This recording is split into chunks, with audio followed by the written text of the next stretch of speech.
السلام علیکم ورحمۃ اللہ وبرکاتہ۔ یہ دارالسلام اسٹوڈیو ہے۔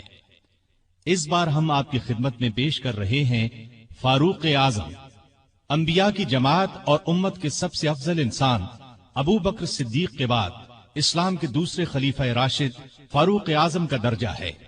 ان کی زندگی کے واقعات دلچسپ ترین انداز میں سنیے، آپ حیرت زدہ رہ جائیں گے۔ بہت سے ایسے واقعات بھی آپ سنیں گے جو اکثر کتابوں میں شامل نہیں ہیں۔ تو آئیے سنتے ہیں فاروق اعظم، پیشکش محمد طارق شاہد۔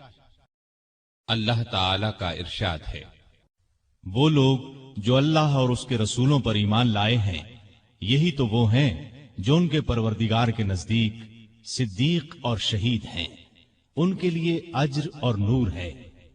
رسول اللہ صلی اللہ علیہ وسلم کا ارشاد ہے، اللہ تعالی نے عمر کے دل اور زبان پر حق جاری کر دیا ہے۔